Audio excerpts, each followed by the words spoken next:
Bora, estamos de volta com mais uma edição do Debaixo da Moita, o seu podcast. Eu sou Edson Moita, o Moitinha, e olha, hoje a gente vai tocar num assunto que é pertinente para todo mundo. Todo mundo precisa, eu vou te dizer o quê? Se aposentar. Hã? Ainda também vou falar de direitos trabalhistas, todo mundo quer trabalhar, todo mundo quer saber os direitos que você tem, porque quem está aqui para bater um papo com a gente aqui no Debaixo da Moita Podcast é o doutor Maxivani. Seja muito bem-vindo. Obrigado, Moitinha. Você sabe a felicidade que eu estou aqui, tá aqui na sua frente, tá aqui com seus telespectadores, com seus ouvintes. E vamos aqui esse bate-bola, né? Já vou lhe pedir para afastar o juridiquês, para nós falarmos de forma bem objetiva, que o seu ouvinte possa entender e possa sair daqui sabendo um pouco mais de direito previdenciário, que é a questão da aposentadoria, de direito do trabalho. Você manda a pergunta, o tema, que nós vamos discutir aqui, o que for de mais importante aqui para você que está aí assistindo nós. Eu creio que seja um assunto que todo mundo tem interesse, porque todo mundo um dia pretende se aposentar, né? Com certeza. Então, hoje é a oportunidade, meu internauta, de você se inteirar aí de como é que está a situação, o que precisa para você se aposentar e se ainda está longe, já para você começar a organizar as coisas de agora, para na época ser mais leve, né, doutor? Exatamente. Uma das formas mais fáceis de você garantir sua aposentadoria é você se programar, você fazer uma programação durante a sua vida. E aí nós vamos debater sobre isso, dar umas dicas importantes para quem é rural, para quem é urbano, como é que ele pode fazer essas provas para ele.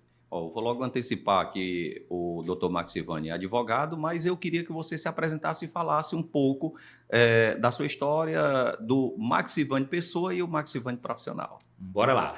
Boitinha, o Maxivânio, né, o Maxivânio Vasconcelos, que está aqui, seu amigo. Eu sou advogado, eu estou como coordenador de um curso de Direito da Faculdade de ESAT, estou como procurador do município e também possuo alguns escritórios de advocacia, aqui na Frecheirinha e em Tianguá. Mas, eu digo muito, o Maxivânio, antes de tudo isso, ele é uma pessoa que sempre trabalhou. Desde meus 17 anos, eu comecei, para você ter ideia, como professor de curso de informática. Fui empresário no ramo de colchão, fui representante comercial, depois virei supervisor, até que eu despertei para aquilo que sempre foi meu sonho, que era a faculdade, o curso de Direito. E aí comecei meu curso de Direito em 2007, na UVA, né? Sou formado pela UVA, e desde 2011 eu sou advogado, entendeu? Legal, já tem 2011, eita, já tem bastante história, né? Estou com 13 anos e alguns meses aí de advocacia. A gente vai pegou, construindo uma bagagenzinha, um pouquinho, mas todo dia é dia de aprender, ninguém sabe tudo. Então, meu internauta, a gente vai batendo esse papo aqui com o Dr. Maxivani, um bate-papo bem leve, assim, bem informal, mas que venha, né, muitas informações para que você traga para si, né, e para a vida aí, todas essas informações nesse bate-papo de hoje. Dr. Maxivani, rapaz, cadê o café, mano? Enchi a boca d'água Aqui, agora. rapaz, eu vou lembrar o saudoso Jô Soares, né? Tô na caneca do Jô não, mas tô na caneca aqui do Edson Moita aqui, né? Do Moitinha. Gostei aqui da caneca. Uma cobra aqui do lado, para quem não conhece aí na sua casa, nós temos uma cobra aqui, uma casa. Parabéns pelo espaço, viu? Parabéns pela receptividade que você está me dando aqui nesse momento. Viu? Gratidão muito. Eu também fico muito grato aqui com a sua vinda, né? Porque vai enriquecer muito aqui o nosso podcast com todas essas informações, com certeza muitos. Olha, se você está gostando aí do bate-papo, já pode até dar um like aí, compartilha com seus amigos, porque é assim, nós não vamos poupar aqui nos direitos trabalhistas, né?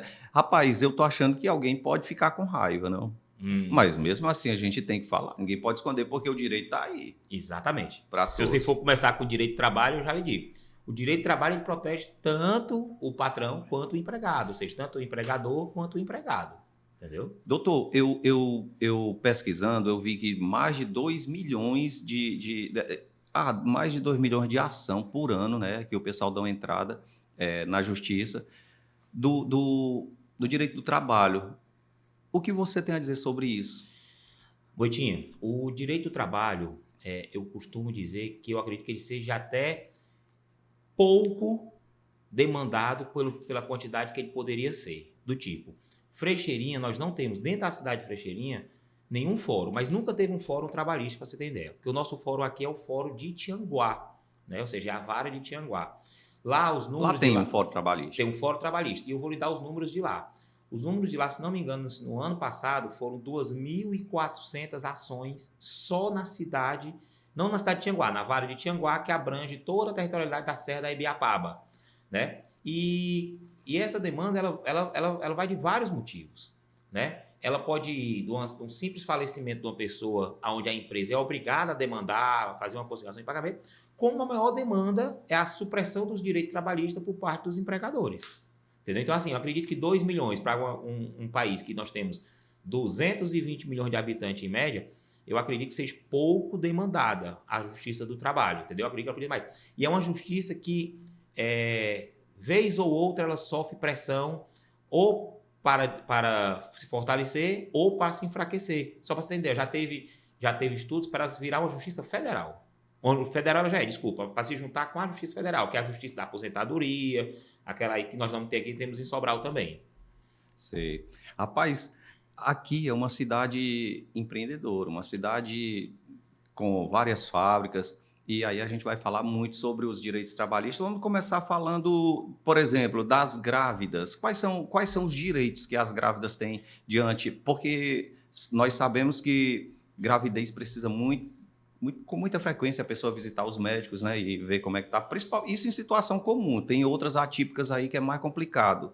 E às vezes pode ser questionado. Como é que fica? Exatamente. Vamos dizer, o bem maior, né, que nós temos é a vida. E a gestante, a grávida, o que é que ela está fazendo? Ela está gerando uma vida. E isso a Justiça do Trabalho, a nossa CLT e a nossa Constituição, ela prevê uma garantia para a gestante. Primeira coisa que nós deveríamos falar aqui seria sobre a estabilidade da gestante. O que é? A partir do momento da concepção, ou seja, de ela se tornar uma grávida, ela tem direito a uma estabilidade. Ela não pode ser demitida, salvo se ela pedir demissão, que aí ninguém fica preso a um emprego, mas ela não pode ser demitida, salvo se não por justa causa. Ou seja, durante a gravidez, os 9 meses de gravidez, e ainda ela tem um período de estabilidade de 5 meses pós-parto. Ou seja, a criança nasce, durante 5 meses, ela tem a estabilidade que ali o patrão não pode demitir ela. E essa estabilidade, ela é tão absoluta hoje, que só para você ter uma ideia, Moitinho, se um patrão demitir uma pessoa gestante, ela não sabia que estava grávida, e ela descobre posteriormente que ela está grávida, ela tem direito à reintegração do emprego dela. Pode ter passado 1 mês, 2 meses, 3 meses, e além do retorno, ela tem direito a receber os salários naquele período da estabilidade dela. Retroativo. É mesmo? É. Rapaz, será que todo mundo tem conhecimento disso, hein? Estamos aqui para os que não têm, minimamente esclarecer e repassar às pessoas que necessitam dessas informações. E se tiver qualquer dúvida, procure um advogado. Exatamente. O advogado, eu digo muito, o advogado é a pessoa mais qualificada para tirar sua dúvida, garantir seus direitos, entendeu? É isso mesmo. Olha, quais são as causas mais procuradas, doutor? Causas trabalhistas mais procuradas. Eu não vou falar de Brasil, mas vamos falar no seu escritório. Bora lá. A grande demanda, eu posso assim, o nosso escritório reflete muito a questão a nível Brasil também. Porque assim, quando eu disse lá no início da nossa entrevista que tem muito direito trabalhista suprimido, é porque existe alguns costumes que não são legais, do tipo, período de experiência de 3 meses. Existe, mas ele tem que estar com carteira assinada. Não existe período de experiência sem a carteira assinada. A CTPS, né, que é a carteira de trabalho, ela precisa ser assinada já no primeiro dia de trabalho, não tem período de experiência. A outra forma que tem muito... Aí, ou seja, isso era uma demanda muito forte. Então esse período de experiência é cultural? É cultural, mas é ilegal. E é? O trabalhador, no primeiro dia de serviço dele, tem direito a ter a carteira dele assinada. Ele faz um contrato de experiência de 45 dias e a lei permite que seja prorrogado por outro período igual. Então, 45 dias vezes 2 dá 90 dias. Até 90 dias de trabalho, ou seja, ele tem aquele período de experiência. Então, o período de experiência, sem carteira assinada, não tem validade porque já gera um vínculo. Então, isso é o que demanda muito, porque hoje nós temos um trabalho informal muito forte, pessoas que realmente têm vínculo empregatício, né, que têm característica de trabalhador realmente de vínculo empregatício e que não tem a carteira assinada. Ou então é na hora da demissão. O que gera muita demanda é no momento da demissão, aonde o patrão não quer pagar ali os 40% da multa, quer fazer um acordinho, alguma coisa, onde né, o patrão na hora da demissão não quer pagar um aviso prévio, não paga hora extra, né, não paga adicional noturno, de insalubridade. Então, assim, tudo isso, o empregado, no momento da sua demissão, nota que não recebeu. Mas eu digo muito, Moitinha, que o vínculo empregatício, se ele, eu sei da carga tributária, que é pesado. O Brasil é um dos países da carga tributária maior do mundo para se manter um empregado, mas é um direito do trabalhador, entendeu? Então ele não pode ser suprimido, aquilo ali. Então, assim, essas demandas que nós temos, a maioria, é justamente sobre isso. É pessoas que exigem uma hora extra do tipo, a pessoa tem direito legalmente de trabalhar até 8 horas diárias, só pode fazer mais 2 horas extras. Essa hora que passa, ela tem que receber um adicional de 50%. E às vezes o patrão simplesmente bota lá 10 horas para eles trabalharem, mas não paga uma hora extra. Na hora da demissão, não quer forçar um pedido de demissão, alguma coisa desse tipo. Ou então, que é como eu falei, que a maior demanda é de quem não tem carteira assinada, certo? E na hora da demissão não tem o vínculo, então assim, ele acredita que não tem direito a receber férias, 13º, toda essa parte legal que o trabalhador tem sim o seu direito. Deixa eu ver aqui. A questão da hora extra aí, pelo que eu entendi, é um teto de... ou é um piso de 50%? É o mínimo ou o máximo? É o mínimo de 50%. Assim... Pode ser pago mais? Pode. Inclusive do tipo, quem trabalha no comércio varejista, né? A Convenção Coletiva de Trabalho, porque assim, nós temos a CLT, que é a lei trabalhista, e temos as convenções entre os sindicatos. Ela prevê para quem trabalha no comércio 55%, certo? Então, assim... Inclusive, eu acho que a CLT é que norteia exatamente, 50%. Não, eu digo a lei de servidor público, porque eu não sei se... servidor público aí não. Servidor não público se enquadra nesse perfil? Não, porque ele é estatutário. Aí vai de acordo com o estatuto. Ele vai lá para 8.213, ele vai para outra lei. Ele não vai para a CLT. A CLT, Consolidação da Lei Trabalhista, é só para quem tem carteira assinada. Quem é vínculo empregatício. Isso não quer dizer, vamos lá, que todo servidor público seja estatutário. Raros municípios ainda mantêm CLT. Tianguá, até pouco tempo, era CLT, né? Frecheirinho, eu já peguei algumas carteiras assinadas aqui há 15 anos, 20 anos atrás, mas ele passou para estatutário. Já foi seletista. Já foi seletista aqui, entendeu? Mas alguns municípios, por exemplo, Tianguá passou a ser estatutário, acho que não tem 3 anos. Foi agora há pouco. Foi agora há pouco, exato. Ainda tem alguns municípios ainda que ainda... Hoje pode, né? Parece que teve um período, eu não estou muito por dentro, parece que teve um período que tinha que ser estatutário, mais ou menos assim, aí agora não, agora parece que pode escolher, né? O município ele pode escolher entre ser seletista e ser estatutário. A maioria escolhe ser estatutário porque tem as nuances, né, da questão da administração pública que se difere muito da parte seletista. Mas assim... Isso não quer dizer que o seletista, que todos vamos dizer assim, os colaboradores do município seja estatutário. Por quê? Vamos supor que uma prefeitura ela tem uma empresa que tome de conta da limpeza pública. Ela terceiriza ali a limpeza pública. Aqueles terceirizados vão ser seletistas, certo? Mas, ou seja, por quê? Porque ela tem um vínculo com a empresa, ela não tem um vínculo direto com o município, entendeu? Ela vai prestar um serviço público, né? Ou seja, que é a limpeza pública, mas ela é funcionária ali de uma empresa. Quem tem um contrato com o município é a empresa, não o seletista, não o funcionário, né? Doutor, você falou aqui, eu lhe perguntei sobre o que mais gera, né, causas trabalhistas lá no seu escritório, né? Mas assédio sexual com toda gera certeza. Muitos? Gera. O pessoal procura. Vamos lá. É aquele lance do constrangimento, não? Vamos lá. O assédio, nós temos várias figuras do assédio. Existe o assédio sexual que você mencionou, mas a maioria é o assédio moral. Do tipo, eu tive um processo agora, que a gente não pode comentar processo específico, mas do tipo, eu tive um caso de um assédio sexual numa determinado imobiliária de Tianguá, aonde o proprietário assediou a sua secretária. Como? Ele mandou mensagens, ele mandou Pix para ela, ele fez alguns algumas ações que se consumou o assédio sexual. Foi feito um acordo nesse processo, inclusive não teve sentença da homologação do acordo, mas ali gera direito a um dano moral pelo assédio sexual.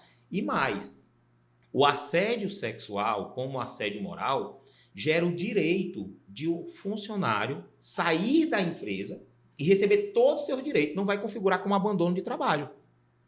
Então, o que seria o assédio sexual? É quando você vai para a parte realmente da cantada, daquela intenção, vamos supor, sexual. O assédio moral já é outro. O assédio moral é quando o patrão tenta humilhar o funcionário, quando o patrão grita com o funcionário, trata o funcionário de forma muito ríspida, muito grossa. O funcionário ele tem que ser tratado de forma ordeira. Então, ou seja, o que nós temos muito também na Justiça do Trabalho é o assédio moral.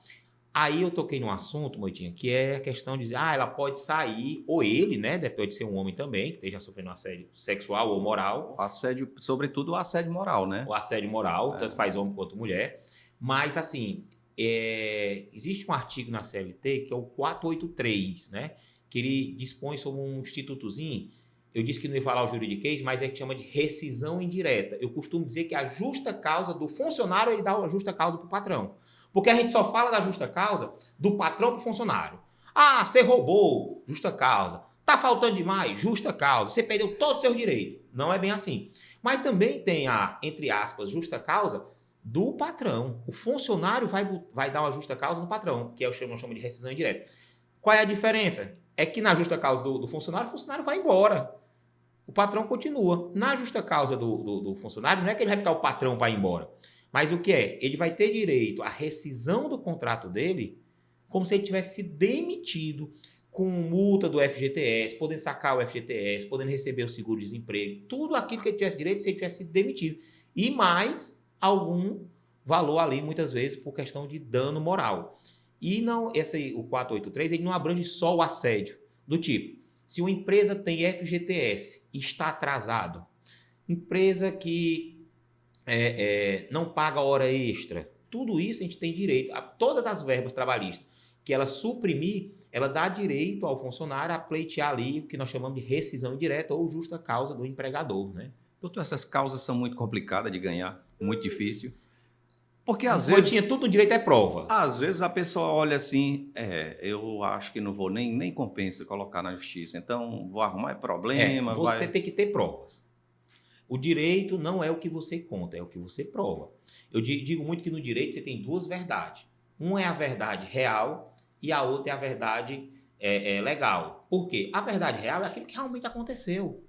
Do tipo, se você fosse meu funcionário e eu lhe xingasse aqui agora, você teria aqui 3 câmeras, você tem uma testemunha, você tem aí milhares de pessoas nos assistindo. Isso todas são testemunhas, um vídeo é uma prova. Mas você imagina só eu e você dentro do meu escritório e eu lhe humilho naquele momento. Cadê a prova? Você acha que alguém vai confessar? É difícil. Aí é que tá. Então, assim, não é que é causa perdida, mas pode acontecer duas coisas. A primeira, você ter prova do tipo, quem não paga hora extra você pode ser provado com testemunha, você pode ser provado com mensagem no grupo de WhatsApp, que hoje é a maior prova do que nós temos no direito, são as mensagens em grupo de WhatsApp. Às vezes o patrão bota lá, gente, vamos trabalhar aqui no sábado à tarde, vamos trabalhar no domingo. Entendeu? Então, assim, tudo isso, mensagem de WhatsApp,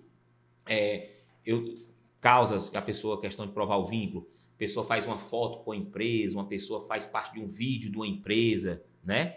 Que é uma das coisas que a Justiça do Trabalho tem batido muito forte, que alguns patrões forçam seus funcionários a fazer videozinho para TikTok, para Instagram.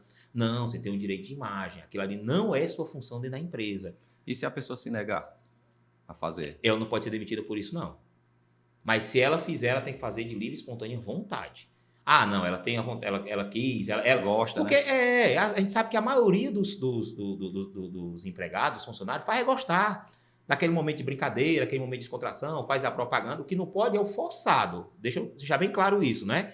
Você não é proibido, entendeu? De fazer vídeo pro seu patrão, não, para onde você trabalha, não. Eu digo muito, principalmente se a pessoa for um vendedor ou vendedora, né? Se você aparece mais no Instagram daquela empresa, a chance de você aumentar suas vendas é maior também. ser bem sincero. Então, assim, não é o forçado. O que não pode é você forçar.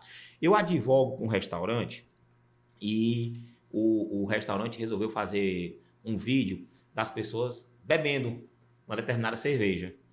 E ele me ligou perguntando se podia. Eu digo, não, amigo, isso é bebida alcoólica. Mas faça o seguinte, bote um Guaraná dentro, não vou dizer a marca, né? Uhum. Dentro da cerveja, que ele faz propaganda, você bota um Guaraná e a pessoa vai beber um Guaraná. Mas faça uma coisa, coloque uma declaração ou faça um vídeo aonde o próprio funcionário está dizendo que está bebendo refrigerante, um Guaraná. Porque se Deus o livre, ele é demitido e vai para a Justiça do Trabalho dizer que o patrão obrigou ele a beber cerveja, bebida alcoólica no trabalho, você imagina a confusão que é. Então, assim, nós que lidamos com essa parte do direito do trabalho, tem que ser muito cauteloso, porque, como eu falei lá no início, a CLT ela dá direito tanto ao patrão, quanto dá direito também ao empregado. É claro, a Justiça do Trabalho, eu tenho ela muito como protecionista do empregado, do funcionário. Tem gente que diz, rapaz, todo mundo que vai para a Justiça do Trabalho ganha. Não, não é bem assim. Não é bem assim, não. Mas, assim, depende da questão de provas, entendeu? E como é que pode ser construída essas provas? Você poderia pontuar alguma coisa sobre isso? Sim. Bora lá. Depende do... Porque às vezes a pessoa fica meio perdida, né? Testemunha.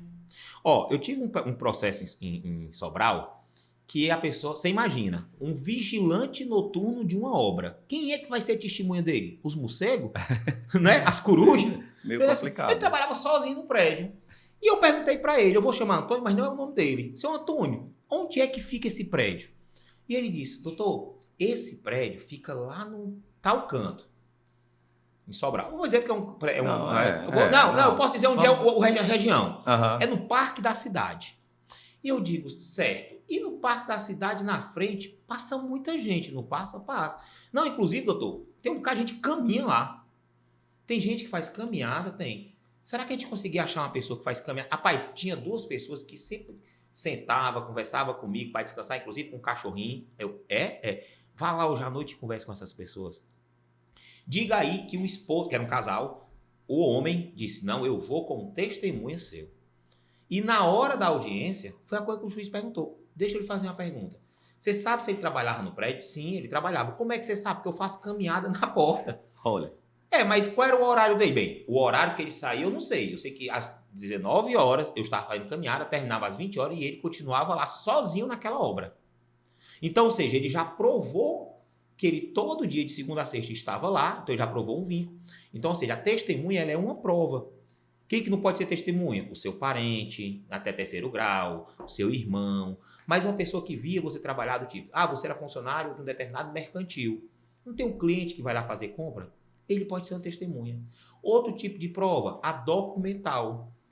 Você tem ali um recibo de pagamento, você tem depósito na sua conta daquela empresa todo mês, você tem ali mensagens no WhatsApp. Tudo isso são formas de prova contra a empresa. Como também a empresa pode ter prova contra o funcionário. Imagens de câmera dizendo que a pessoa, Deus o livre, furtou. Imagens de câmera dizendo que a pessoa estava dormindo no trabalho. Imagens de câmera dizendo que a pessoa estava saindo mais cedo do trabalho. Então, assim, as provas servem para os 2 lados. Porque a prova, depois que ela entra no processo, ela não é mais da pessoa, ela é do juiz. Eu dei um exemplo. O funcionário levou uma testemunha. Ela pode, inclusive, condenar o próprio funcionário. Ou seja, e servir mais para a empresa do que para ela. Do tipo, eu já tive testemunha que comprometeu um cliente meu. É por isso que eu tenho muito medo. Assim, quando a gente vai Você levou até o juiz essa testemunha? Não. Que foi dentro da audiência que nós descobrimos. Entendi. É porque, assim, Moitinha, todo mundo diz assim, testemunha, eu vou falar até uma palavra, é a prostituta das provas, né? Porque ela vai lá para mentir, vai lá... Não, gente. Eu, quando eu testemunho, digo logo, se você não sabe, diga que não sabe, não invente. Que o perigo da testemunha é isso, ela querer inventar alguma coisa. Ela não saber e falar alguma coisa, pensando que vai ajudar a pessoa que levou ele e faz prejudicar. Esse caso que eu lhe falei uma vez, foi justamente isso. A pessoa chegou e o juiz na época, né, lá de Sobral, perguntou para a pessoa, você sabe quais eram os dias que ele trabalhava? Aí ele disse, sei. Quais eram os dias? Ele disse, olha, todo dia ele trabalhava. Ele não tinha folga? Não tinha folga não. E aí, na petição inicial, dizia que ele folgava todo domingo. Na petição inicial, falou que era um período que ele trabalhava e ele não sabia o dia do início do trabalho dele, ele inventou uma data bem antes, como fosse uns 2, 3 anos antes. Então o juiz achou aquela prova muito falha e era a única prova do meu cliente, era aquela testemunha. Então a própria testemunha, por tentar mentir, foi desqualificada pelo juiz naquele momento e foi prejudicando meu cliente. Porque se ele tivesse falado só a verdade, quando foi que ele entrou? Não, doutor, eu não sei. Eu sei que nesse último ano agora, eu trabalhava, porque ele realmente era isso, ele trabalhava na loja da frente. Eu trabalhava na loja da frente e aí eu via ele trabalhando lá. Se ele tivesse só falado isso, eu já colocava ele como empregado. Aí já era a prova da empresa, a empresa que tinha que provar que ele não era, que ele estava lá como cliente, que ele estava lá como prestador de serviço, alguma outra coisa. No caso de uma agressão do supervisor, do empresário com o funcionário, o funcionário gravou, por exemplo, no celular, isso é uma prova ilícita? Não, é lícita. É lícita, né? Deixa eu dizer, a gravação hoje que não é permitida é aquela gravação que a pessoa faz de forma realmente maliciosa. Mas do tipo, uma imagem de uma câmera, ela pode ser usada. Se você fez uma imagem ali de um vídeo onde prova uma agressão, é um celular que está sendo mostrado, ela é uma prova. A prova que é ilícita é aquela que é obtida de forma fraudulenta. Aquela que é manipulada, que é alterada a imagem, tirada de contexto, alguma coisa desse tipo. Sei. Eu estava pensando aqui, trabalhar de carteira assinada. Ainda existe muita gente que trabalha sem carteira assinada e que lhe procura? Sim. Porque é uma opção do empregador, né? Geralmente quem não tem carteira assinada... Mas assim, o grande problema, aí eu vou dizer agora para os patrões. Chega uma pessoa, eu costumo dizer que na hora da contratação a pessoa topa tudo. A pessoa está desempregada, está necessitando, então ela vai topar tudo naquele momento. Aí, às vezes, o que é que acontece? A pessoa recebe um Bolsa Família. E aí chega para o patrão e faz aquela proposta. Às vezes parte do empregado, não é do patrão, não. Não assine minha carteira, porque senão eu perco meu Bolsa Família. E aí o patrão vê naquela possibilidade. Se eu assinar a carteira, eu vou pagar ali INSS, ele vai ter o FGTS, vai ter uma série de cargos tributários, mas como ele é que está pedindo para ele não perder o Bolsa Família, dá beleza. Dá não. Aquele mesmo funcionário que não quis que a carteira dele fosse assinada pode processar ele depois. Por quê? Porque caracterizando o vínculo empregatício, né? Ou seja, o trabalho de forma como fosse o empregado, é direito indisponível do empregado. O patrão não tem direito a dizer que vai ou não assinar. É obrigação da empresa assinar. O certo é, não, amigão, você não dá certo para trabalhar comigo, vai embora. Entendeu? Por quê? Porque a pessoa está querendo burlar ali um direito, ou seja, no caso, um Bolsa Família. Aí o patrão pode dizer, não, pois eu vou tirar o Bolsa Família dele. Beleza, ele vai receber todos os direitos trabalhistas do patrão e o governo pode até tomar o direito, depois pedir para ele devolver o dinheiro do Bolsa Família. Mas não é isso que se vê, né? O que a gente vê é os patrões sendo condenados por esse tipo de coisa, mas não existe essa história de dizer, eu vou trabalhar para a pessoa e não vou assinar a carteira dela. Mas assim, Moitinho, eu quero deixar bem claro. Existe trabalhador que não precisa assinar carteira? Existe. Do tipo, a empregada doméstica. Pois é, eu ia até lhe fazer essa Lei pergunta. Complementar 150. A secretária do lar, né? A empregada doméstica. A empregada doméstica, ela só gera vínculo empregatício acima de 2 dias. Se você tem uma pessoa que trabalha na sua casa e ela só trabalha 2 dias por semana, ela não tem vínculo empregatício. Ela é autônoma.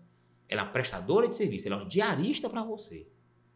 Acima de 2 dias, que é a Lei Complementar 150, é que ela faz direito à questão da carteira assinada. Acima de 2 dias por semana. Certo? Até 2 dias não faz. Da mesma forma, é o seguinte. Eu vou contratar um pintor para minha casa. Eu preciso assinar a carteira dele? Não. Por quê? Ele não vai ser seu empregado. Você vai fazer um trabalho com ele ali e depois ele vai embora. São trabalhos pontuais. Um pintor, um pedreiro.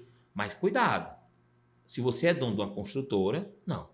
Aí você... Mesmo que ele vá trabalhar há pouco tempo... Mesmo que ele trabalhe há pouco tempo, se você tem uma construtora, aí tem um normativozinho que eu usei muito, eu advogo por uma grande rede também de eletrodoméstico, né? Não vou dizer quem é, que ela tem várias lojas. E aí ela começou a reformar as lojas. E a empresa que ela contratou não pagou o direito. Aí as pessoas estavam processando, era a empresa grande, ou seja, o dono do Eletromóveis, né? E aí, o que foi que aconteceu? Na mesma hora eu disse, não, ele não é responsável. Por quê? Porque se você contrata uma empresa para fazer sua casa, O dono da casa não é responsável pelos empregados, mas ele tem que ter um contrato com a empresa, né? Que chama orientação do juiz OJ 191. Não quero nem falar isso porque, como eu falei, que ia afastar o juridiquês. Mas, assim, nem todo mundo precisa ter carteira assinada. Max, quais são os requisitos? Eu digo muito. Se você tem pessoalidade, só você pode prestar aquele serviço para aquela pessoa. Isso já é o primeiro requisito. Se você tem subordinação, você obedece o mando da pessoa, já é o segundo requisito. Terceiro, você tem habitualidade. Todo dia ou toda semana, mais de 2 vezes, você está ali trabalhando para a pessoa. Então, você tem habitualidade. E você tem onerosidade, você recebe remuneração para aquilo. Então, você já tem todas as características ali, os requisitos para ter um vínculo empregatício. Então, assim, isso tem que ser analisado na hora que você fosse conversar com o advogado vai fazer essas perguntas. Se ela preencher o vínculo, ele vai lhe aconselhar a ingressar ou não com a demanda. Como também chega, Moitinha, gente no escritório que eu digo, amigão, não adianta você entrar. Você não tem esse direito naquele momento, entendeu? É comum isso acontecer? As pessoas chegarem sem esse direito? Não é comum. É comum, a maioria das partes, a pessoa ter o direito, não ter tido a carteira assinada, não ter recebido a hora extra, não ter recebido...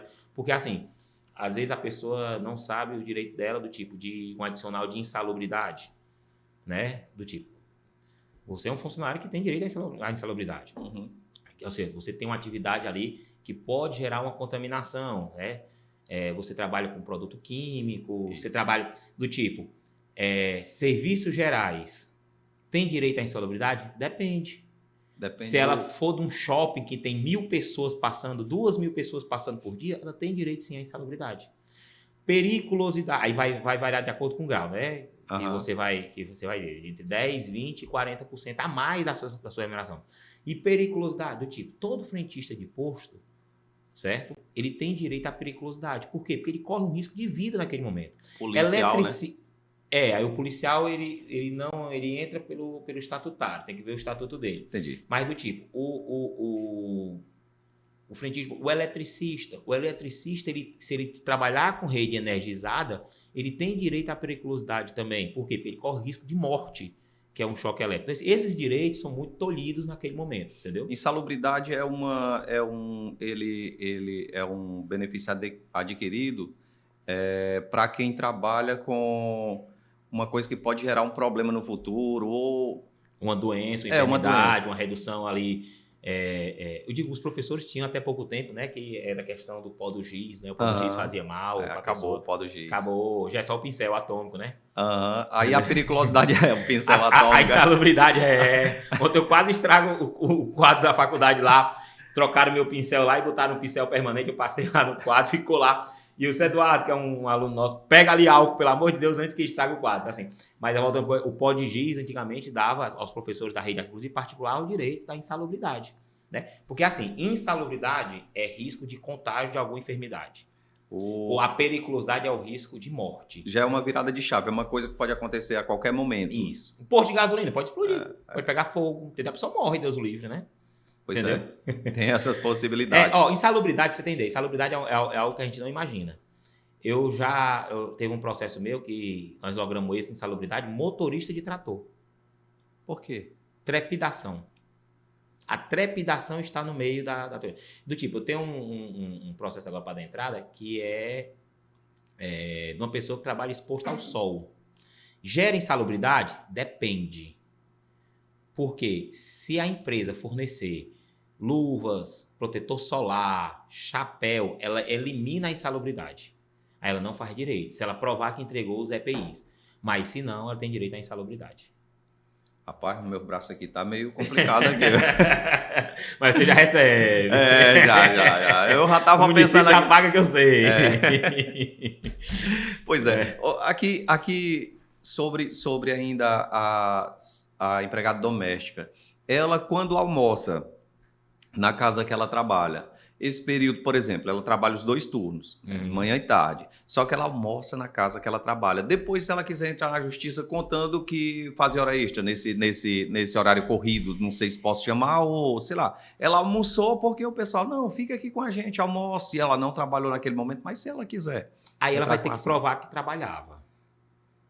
trabalhava naquele expediente. Como?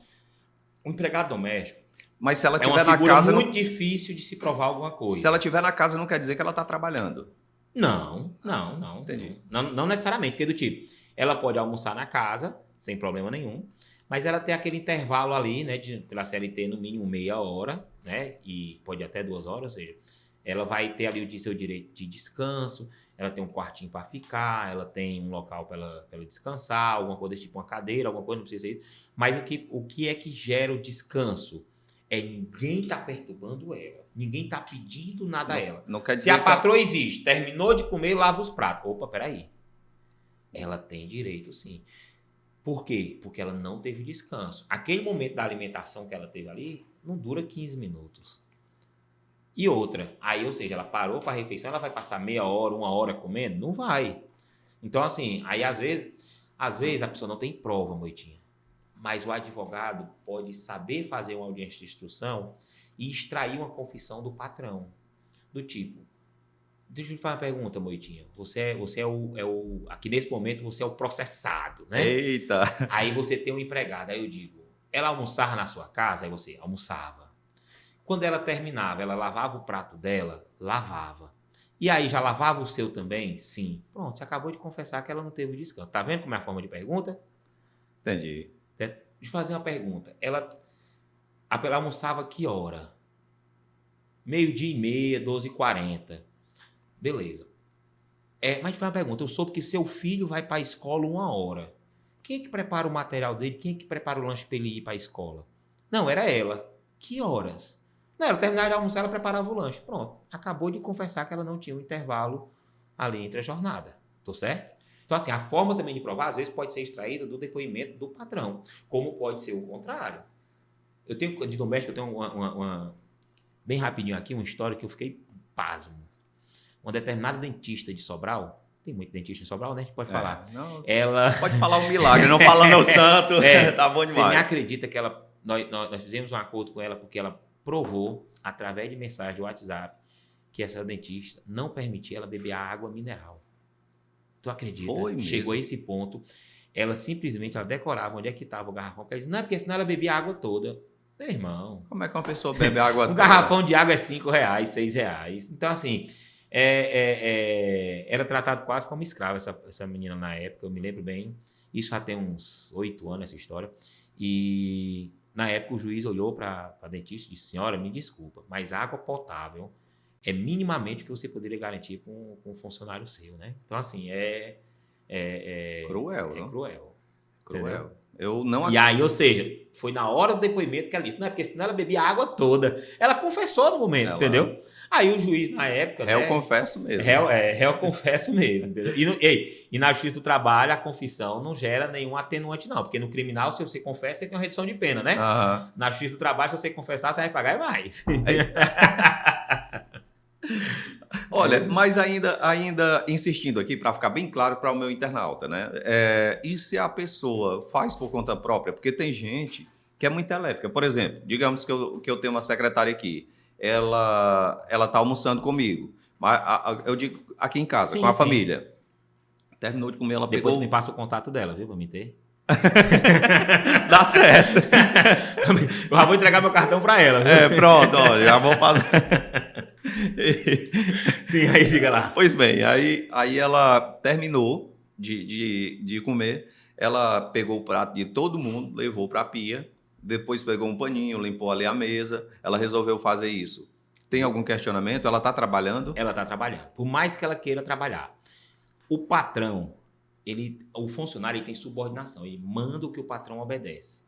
Então, na hora que o patrão diz, seu horário de intervalo é esse, você tem que cumprir. E o patrão sabe que a pessoa está trabalhando, ele não pode se beneficiar daquilo. Eu vou fazer vista grossa, né? Não existe Porque isso. tem pessoa que faz isso. É claro. Tem pessoa que é muito claro, mas não. o patrão tem que dizer, você não pode fazer. Se você fizer, eu vou lhe advertir, vou lhe suspender, eu vou precisar lhe demitir por isso.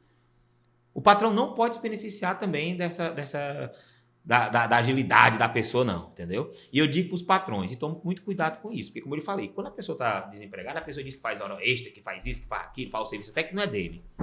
Mas quando ele sai, a história muda. E ele vai ter o direito. E a aposentadoria para a empregada doméstica? Tem, Tem? da mesma forma. Como- Só que assim, a aposentadoria... Daqui a pouco a gente fala não sobre a aposentadoria, quando Pode tiver ser, mas assim, no empregado bloco, mas doméstico, pronto. o patrão hoje, ele tem um serviço que chama E-Social.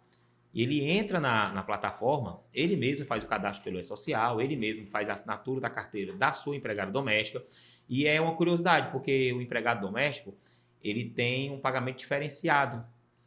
Na empresa, a empresa vai recolher o FGTS separado da contribuição do INSS, né? Lá no E-Social, não. Você paga um único boleto onde está envolvido o FGTS, inclusive o FGTS já rescisório da demissão, quando você precisar demitir, está tudo incorporado naquele boleto. Legal, viu? O E-Social para empregado doméstico, o empregador doméstico, né? Ou seja, o patrão, ele é bem bacana por isso. Ele já prevê que a pessoa não vai ter o dinheiro para pagar na multa rescisória. Mas, e se a pessoa pedir demissão? Ele tem a restituição daquele valor. Na minha cabeça aqui, eu acreditava precisar abrir uma MEI para colocar uma Não, de empregada jeito doméstica nenhum. aí. O que não pode é uma empresa contratar um servidor na sua empresa e mandar trabalhar na casa do patrão. Olha, e vamos aqui para ainda dentro do contexto de trabalho, banco de hora é vantajoso para o colaborador, para o empregado, ou tem mais desvantagem? Paz, Moitinha, o banco de horas assim, é muito particular da pessoa, entendeu? Porque assim, o que é que acontece? Só explicar o que é o banco de horas para quem está nos assistindo, né? O banco de horas é o seguinte, a pessoa não recebe a hora extra, mas a pessoa faz ali até 2 horas extras por dia, que tem um limite de 2 horas extras por dia, e ele vai somando. Aqui em Frecheirinha é bem costumeiro isso, porque as fábricas não trabalham de sábado, eles aumentam o horário durante a semana para a pessoa folgar o sábado. Isso, de certa forma, é um banco de horas. É uma compensação dentro daquelas 44 horas semanais, né? Que é o limite legal para a pessoa trabalhar sem ter direito à hora extra. Mas o banco de horas, o que é? A pessoa vai adicionando, e chega um determinado dia que a pessoa tem direito ao descanso. Como é que eu digo que seria vantajoso para o empregado? É que ele pudesse usar o banco de horas no dia que ele quisesse. Eu já tenho ali 20 horas, eu vou usar, vamos supor, eu tenho aqui 16 horas e eu vou folgar dia X e dia Y. Qual? Eu preciso fazer uma viagem. Eu não preciso pedir o patrão, não é favor. Ele já tem o direito de folgar. Ele pode escolher qualquer dia? É isso que eu estou dizendo. Depende do seu contrato com a empresa. Entendi. O banco de horas, ele só tem, assim, existem uns prazos, vamos supor assim, né? Se não tiver contrato escrito, é de 1 mês. Se tiver até 6 meses, convenção coletiva até 1 ano para utilizar aquele banco de horas. Se você não utiliza aquele banco de horas e foi demitido, você tem direito à hora extra, mesmo sendo banco de horas. Ou então se o patrão extrapolar aquele prazo para conceder. Mas onde é que eu digo que é vantajoso, respondendo? É quando o patrão dá essa benesse. Eu acho que a relação de trabalho tem que ser uma relação harmoniosa. A gente fala muitas vezes que não é, mas deveria ser. O patrão preocupado com o empregado e o empregado preocupado com o patrão. Mas tem outro lado. O banco de horas pode ser castigador para o funcionário. Como? Vamos supor que a pessoa faz as horas.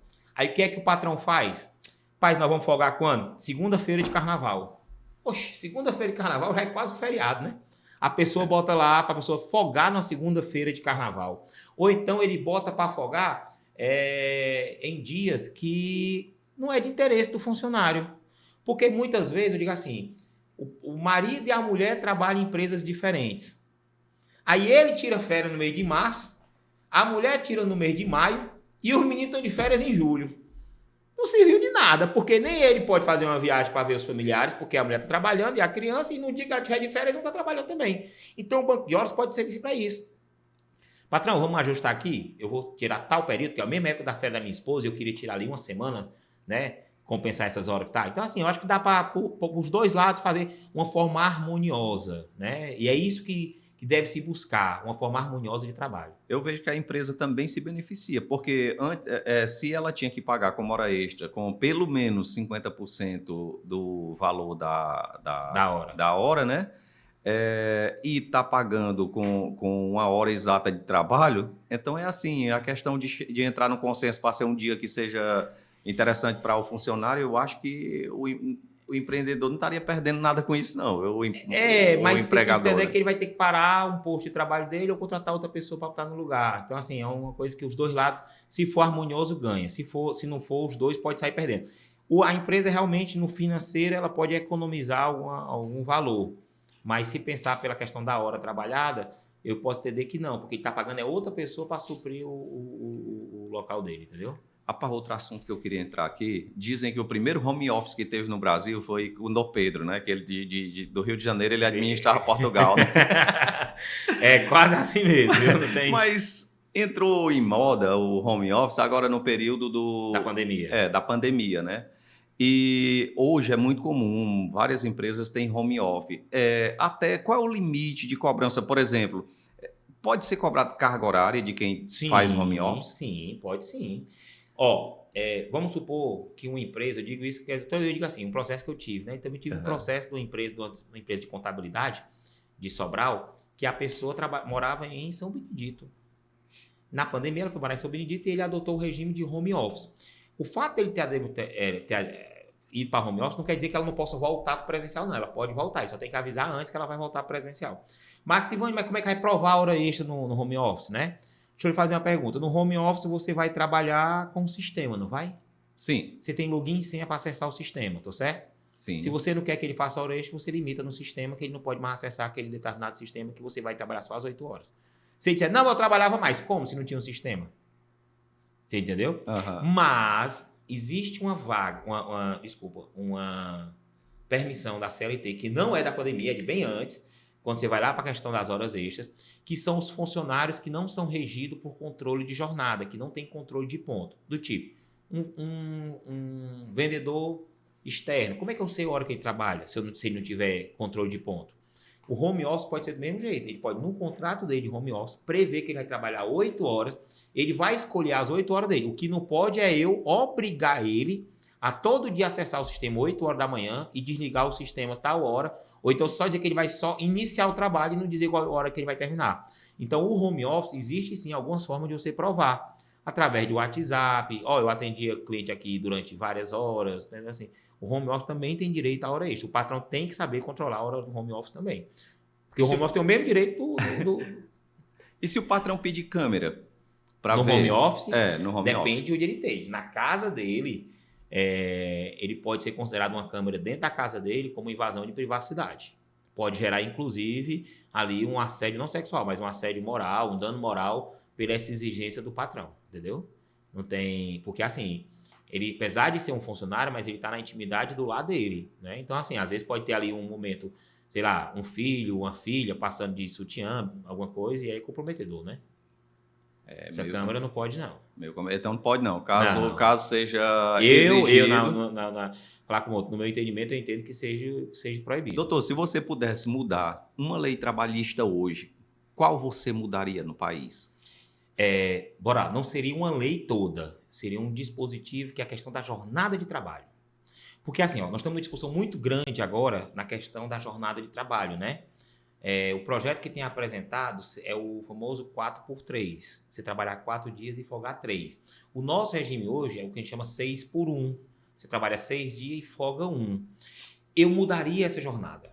Como? Justamente, se fosse para mudar uma lei, seria que a jornada se tornasse a 5x2. A pessoa trabalhar de segunda a sexta-feira, ou seja, 5 dias, e ter 2 dias de folga. Por quê? Porque, vamos lá, um pai de família, ele tem um filho dele, ele tem algum contato familiar, de lazer, de segunda até sábado hoje? Não tem. Porque a criança está na escola de segunda a sexta-feira e no sábado ele está trabalhando. Então, ou seja, se a gente colocasse a jornada 5x2, né? Ou seja, ele teria a semana toda de trabalho, de estudo, e ele gozaria de mais, vamos dizer assim, benefícios de estar com sua família, tanto no sábado quanto no domingo. Isso aí era o que eu mudaria. É permitir que os funcionários tivessem mais tempo com os filhos ali, tanto sábado quanto domingo. Às vezes a pessoa é do interior, a pessoa quer fazer uma viagemzinha curta para uma praia, a pessoa sai do emprego ali 2 horas da tarde de um sábado, como é que vai para uma praia? Entendeu? Não tem como. Entendeu? Seria essa. Por que você não concorda com a 4x3? Porque também ficaria muito sufocado o patrão. Porque a pessoa trabalhar 4 dias para poder folgar 3, daria quase que 50% aí. Então, ou seja, a produção poderia cair do país. Vamos ser bem realistas. Seria prejudicial para a economia do país. E com certeza. Eu acredito que a 5x2, na minha visão hoje, como você perguntou, era a minha opinião, seria a jornada ideal. Aquela que você trabalhar 5 dias de segunda a sexta-feira. E outra, essa jornada 5x2, ela beneficiaria bares, restaurantes, hotéis, uma parte que hoje é muito sufocada sem ser no regime de férias. Por quê? Quem vai para um restaurante ou para um bar numa sexta-feira à noite, você tem que trabalhar no sábado? É complicado, né? Ninguém vai. Então, assim, justamente. Então, ou seja, esse setor Quer dizer, tem alguém que vai, mas não é viável, né? mas não é viável. Você vai trabalhar no outro dia, sábado. Então, assim, a economia até desses setores também seria beneficiada. A prova do tipo, a Frecheirinha, nossa região aqui, ela já praticamente já adota essa jornada, né? De 5x2. Porque até onde eu tenho conhecimento, as fábricas não funcionam nem sábado nem domingo, né? Exatamente. A não ser que seja naquele... Não sei se eu posso chamar de banco de hora, que é quando você paga um sábado 40 minutos a mais, 45 minutos a mais por dia para beneficiar o sábado, né? Para folgar o sábado. E no sábado, às vezes, é trabalhado para, tipo, tirar os festejos sem trabalhar. Seria um banco de horas aí, no caso. Se enquadra no perfil banco de horas, banco de horas, ele faz uma compensação de um banco de horas e uma compensação no dia específico ali, né? Legal. Olha, meu internauta, se você está gostando aqui do nosso bate-papo, dá um like, compartilha aí com o seu amigo, com quem trabalha onde você acredita precisar dessas informações aí. Coloca aí no grupo da família, no grupo de amigos, né? No grupo da faculdade. No grupo da faculdade. Rapaz, olha, para quem não sabe agora, o Moitinha é acadêmico do curso de Direito, né? Está aí cursando o curso de Direito. E eu tenho certeza que vai ser um brilhante profissional, pela sua instigação que você me fez agora. Porque quando eu vim para cá, eu disse, não tenho pergunta, você pode perguntar o que você quiser. E as perguntas vão fluindo e a gente não vai negando a pergunta. E pela sua instigação, não tenho dúvida que você vai ser um grande profissional, Moitinha. Olha aí, rapaz, muito obrigado. Me sinto lisonjeado, porque é um profissional do seu porte. E já falar... Eu fiquei até sem jeito, sem falar. Tá ficando vermelho? Muito obrigado. Ou como é que não fica? Muito obrigado. Serei. Que Deus abençoe. Vamos falar agora de aposentadoria. Ora, direito previdenciário. Pronto, direito previdenciário eu acredito que é um direito que todo mundo precisa saber, porque todo mundo deseja um dia se aposentar, né? Com certeza. Ninguém quer... Eu digo assim, você pode até querer trabalhar a vida toda, mas você quer ter uma estabilidade ali, um momento da sua vida que você vai, como eu falei da questão de hora, você vai querer ali curtir os seus netos, né? Curtir mais ali sua parceira e garantir ali que você tenha uma remuneração sem que você haja necessidade de uma contrapartida de trabalho para você receber, que seria a aposentadoria, né? Pode perguntar, Moitinha. Aqui nós estamos com o livro aberto. Rapaz, se eu souber, eu vou lhe responder. Tiveram... Nem todo advogado sabe tudo, já lhe disse. No Brasil tem muitas leis, tem muito direito, mas se eu não souber, eu vou dizer, não sei. Até falar, mas se eu souber, eu estou aqui para lhe contribuir. Eu tenho certeza que você está... Até porque é a sua área, né? não vai ficar... Mas é um direito muito volátil. Viu? O direito previdenciário, ele muda muito. Ele muda por jurisprudência, ele muda por entendimento, às vezes... alguma normativa do INSS, alguma coisa, uma lei específica. Agora há pouco tempo nós tivemos a reforma previdenciária, né? Então, assim, tudo isso ele vem sofrendo uma série de alterações, infelizmente, para prejudicial para a pessoa que vai se aposentar. Não é muito saudável para o povo, não, né? Que pretende se aposentar. Porque, assim, o pessoal tem uma ilusão muito grande que diz, o INSS dá prejuízo. Já ouviu falar essa expressão? Sim. O INSS não dá prejuízo. Se você pegar as contribuições que entram para o INSS pelo que ele pagou, não dá prejuízo. Você sabe onde é que ele dá prejuízo? Sim. Aonde ele diz, ele tem uma arrecadação e a União ela pode tirar um percentual X, que eu não sei se não lembro se é de 20% ou é 30%, destinar a outros fins, aí passa a dar prejuízo. Não era para ser permitido, não, né? Mas infelizmente porque a gente chama o sistema S, né? O sistema S não, perdão, desculpa. O INSS é a Seguridade Social.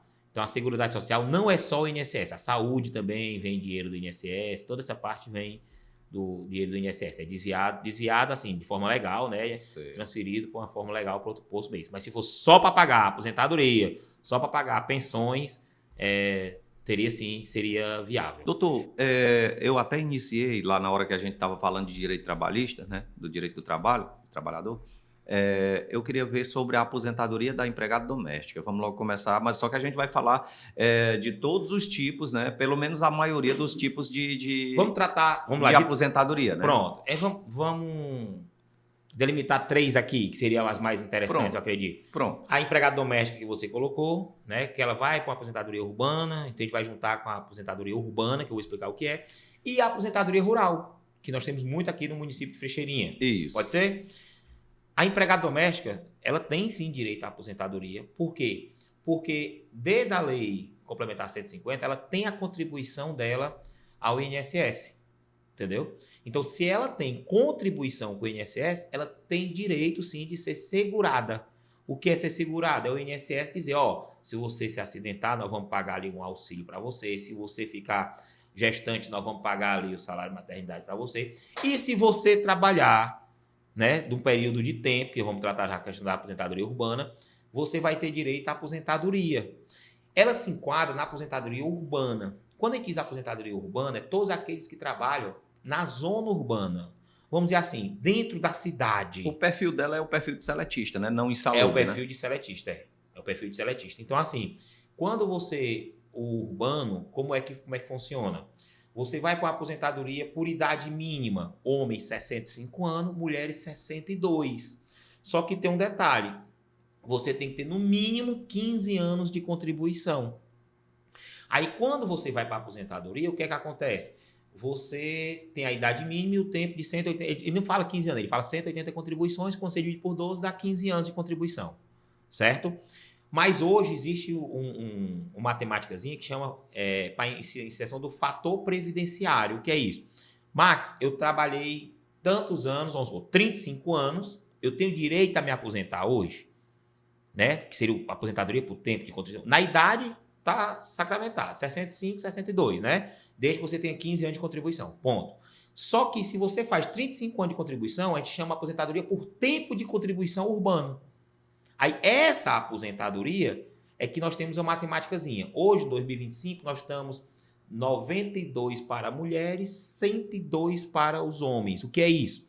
Você tem que somar sua idade com o tempo de contribuição. Se tiver 92 anos, você se aposenta. Para mulheres, 92 pontos, não é ano, perdão, pontos, você se aposenta. E o homem é 102. O homem sempre trabalha mais do que a mulher. Para facilitar, pode até falar que é anos, que é os anos trabalhados somado aos anos de idade. Aos né? anos de idade, do tipo, se você tem ali, a mulher, né, tem 55 anos de idade, ela não vai conseguir ter 40, não vai ter conseguido 37, porque ela não tem como trabalhar, mas tem com 18 anos. Ela somando os dois, der 92 anos, 92 pontos, ela vai conseguir se aposentar. Entendeu? A aposentadoria urbana é isso, é tempo de contribuição pela idade. Pronto. Mas tem que ter a idade mínima, que é os 62. Não, ou a pontuação, ou os pontos, né? Então você consegue com os pontos. Consegue com os pontos. É difícil hoje, porque eles vêm justamente dificultando por isso. Então, quando a gente diz a idade mínima de aposentadoria, é justamente a mulher se aposenta com 62 anos de idade e o homem com 65. Para garantir a remuneração de forma integral, sem que haja uma redução, ela tem que somar esses pontos, entendeu? Ou seja, você tem que ter o tempo de contribuição, a idade mínima e que os pontos sejam 92 para você não ter desconto nenhum, porque nem tudo que você trabalha, o salário que você trabalhou é o do seu da aposentadoria. Existe um cálculo lá que o INSS faz, que incide um fator previdenciário, para não confundir o pessoal, ele vai fazer uma média, pronto, simplificando. Ele vai fazer uma média, exclusão das 20% menores com as 8% menores, e faz uma média. Isso se chama fator previdenciário. Legal. Mas, como, por exemplo, digamos que eu trabalho na área rural. Aí já é diferente, a aposentadoria rural, que é o que mais tem no nosso município, eu acredito, viu? Eu acho que a procura maior a procura maior é a atividade rural. O rural, ele tem alguns benefícios, mas eu já vou dizendo para o nosso ouvinte aí que ele tem que prestar atenção nos cuidados que ele tem que ter. Porque às vezes a pessoa não registra nada, né? O rural, ele tem o primeiro benefício dele é ele não precisar contribuir com o INSS. Ele é que nós chamamos de segurado especial. Ele não tem condição financeira de contribuir com o INSS. E aí vem a questão. E a obrigatoriedade desse sindicato dos trabalhadores rurais? Ou não há essa? Não há. O sindicato hoje é mais uma prova, mas ele não é absoluta. Antigamente era bem forte assim. Mas ele, assim, é importante? Mas não é algo que seja absoluto. Como assim, Max? Bora lá. Se você tem 55 anos de idade, mulher, trabalhadora rural, agricultora, familiar, 55 anos e o homem 60, você atingiu a idade. Só que se lembra daqueles 15 anos da urbana, você tem que ter na rural também. Os mesmos 15 anos você tem que provar que exerceu atividade rural. E essa prova, aí é que está, eu vou dizer assim, a grande dica para quem está nos assistindo. Muita gente só se preocupa, Moitinha, de constituir prova, de procurar suas provas no momento que vai pleitear a aposentadoria. Aí tem perdido papel, tem perdido documento antigo não guarda. E aí, assim, hoje, do tipo, a pessoa tem ali seus 45 anos de idade. Já está na época dele procurar juntar documento e já devia estar guardando os documentos dele. Que documento, Maximiliano? Bora lá. Quando você vai declarar o nascimento do seu filho, você vai dizer a profissão, agricultor. É um documento que daqui 30 anos vai lhe servir como uma das provas. Porque o INSS, ele exige, no mínimo, a legislação, né? 3 provas materiais. Outra, seguro safra. Eu lá quero seguro safra, queira. Que é mais uma prova, porque só tem seguro safra quem é agricultor. Retirar semente do Estado. Se entende que quem tirou semente é agricultor, porque o governo faz uma seleção antes, né, da coisa, e que você faz para que você tira aquela semente? Para plantar. Então, assim, isso são provas. As provas dos homens servem para as mulheres, como se também for construído na prova da mulher, também serve de indício para o marido, né? Marido e mulher, porque às vezes só um tira, o outro não tira. Outra prova que você pode constituir. Você vai comprar algum objeto, você vai comprar uma chibanca, um picarete, alguma coisa desse tipo. Exige a notinha fiscal com o seu nome e guarde aquela nota fiscal. A nota fiscal ela paga de hoje, né? Então é bom tirar os xerox. Por quê? Porque ali vai servir uma prova. O que não pode é você pegar só prova do finalzinho. Porque aí vai dizer, vem cá, em 2013. Não, eu era agricultor, cadê a prova? Não tem nada. Você tem que ter, a cada ano, você tem que ter um interstício ali de alguma prova. E aí o que é que prejudica muito a prova também? Além da perda? É a pessoa ter uma carteira assinada no meio desses 15 anos que ela quer provar, do período dela. Porque ela vai ter que provar, vamos supor que a pessoa tem 60 anos de idade, ela trabalhou 10 anos com carteira assinada. Ela perdeu o direito? Não. Ela pode ter sim carteira assinada.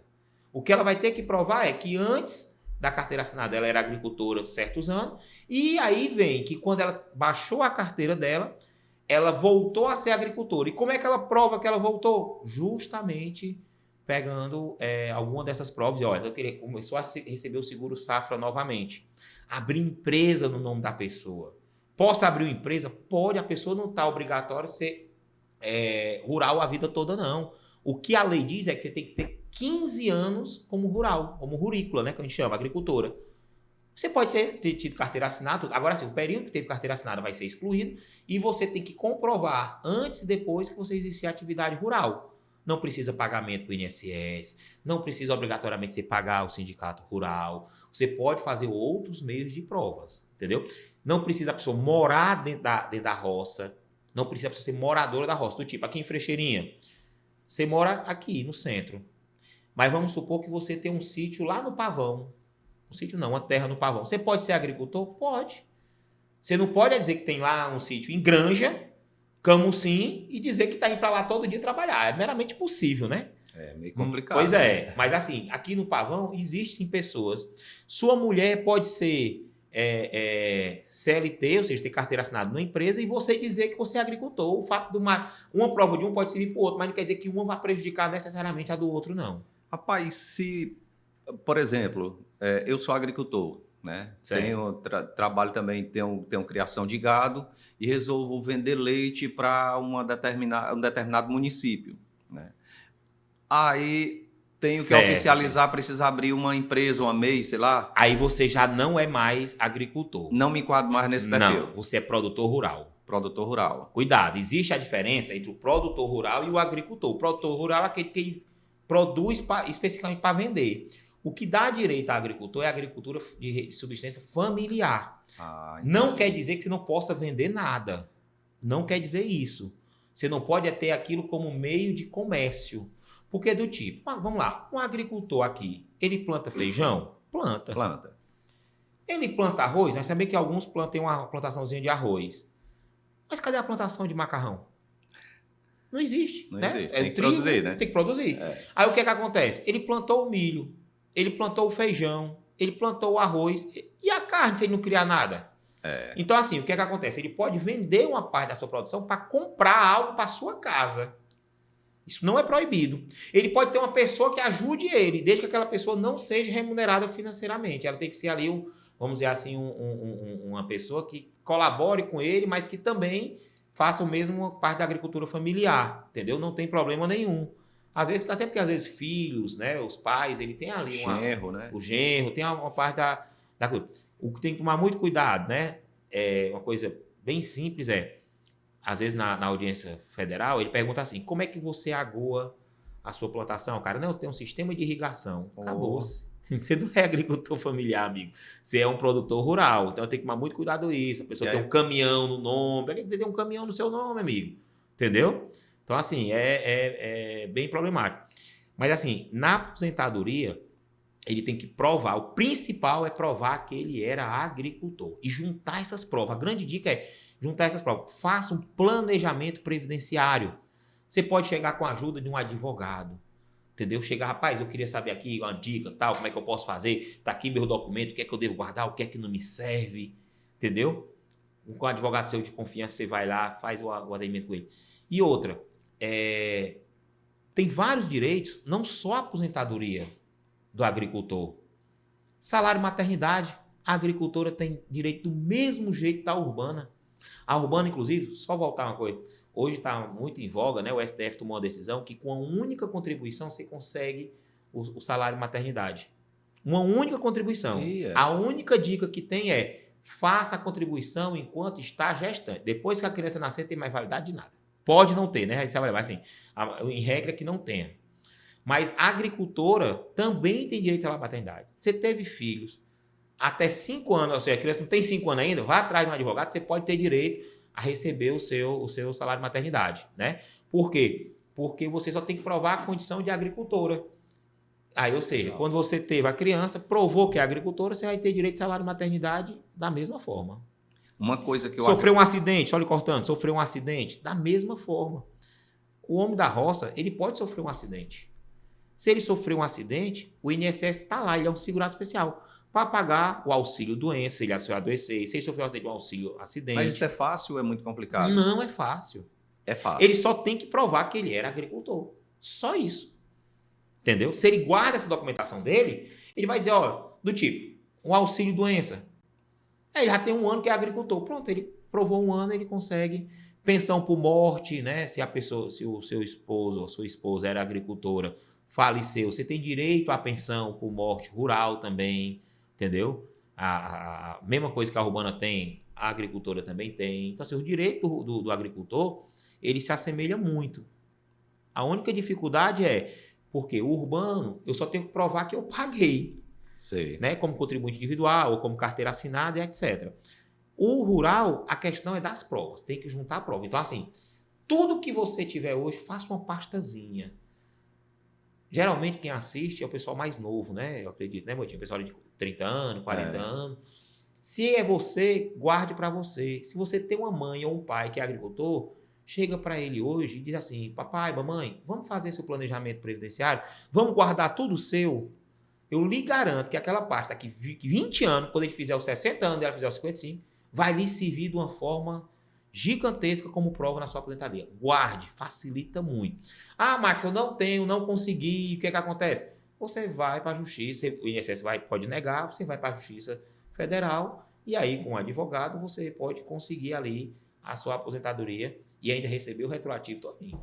Legal. Uma coisa que pode acontecer na prática, e acredito que acontece muito, a pessoa iniciar com a agricultura familiar, né? Aí depois melhorar as condições por algum motivo, às vezes um filho arruma um emprego bom, ajuda o pai, aí ele se torna um produtor rural. Pode. Isso eu creio que acontece. E a questão da aposentadoria, como é que conta? Conta um tempo como rural e um tempo como urbano, como produtor rural. Como produtor rural. A gente chama de aposentadoria híbrida. Do tipo, eu não falei a história da pessoa que era rural, teve CLT e depois voltou para rural de novo? Sim. Ah, Max, eu não consigo provar que eu fui rural aos 15 anos, eu consegui 14 anos. Só um exemplo. Mas o restante do tempo que eu tive carteira assinada, fecha a questão do ano para me aposentar como aposentadoria híbrida.